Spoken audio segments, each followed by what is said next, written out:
Today's B2 English listening practice explores the distinction between two strands of environmentalism, which is the cause of a split within the scientific community about nuclear energy. This is a reading comprehension passage from the 2024 College English Test Band 6 exam. This topic is particularly crucial as it impacts the overall safety culture within an organization. The term environmentalist can mean different things. It used to refer to people trying to protect wildlife and natural ecosystems. In the 21st century, the term has evolved to capture the need to combat human-made climate change. The distinction between these two strands of environmentalism is the cause of a split within the scientific community about nuclear energy. On one side are purists who believe nuclear power isn't worth the risk and the exclusive solution to the climate crisis is renewable energy.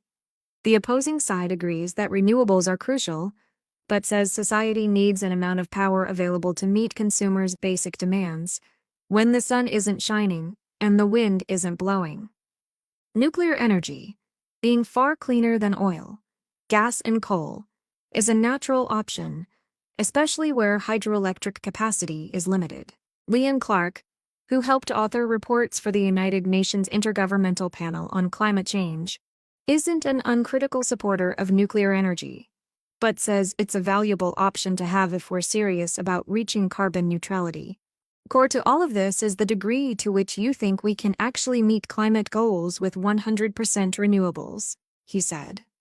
If you don't believe we can do it and you care about the climate, you are forced to think about something like nuclear. The achievability of universal 100% renewability is similarly contentious. Cities such as Burlington, Vermont, have been 100% renewable for years.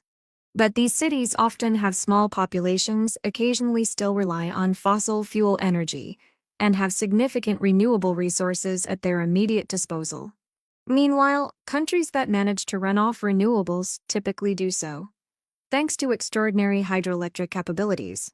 Germany stands as the best case study for a large, industrialized country pushing into green energy.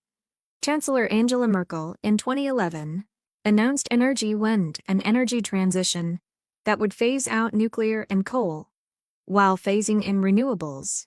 Wind and solar power generation has increased over 400% since 2010, and renewables provided 46% of the country's electricity in 2019.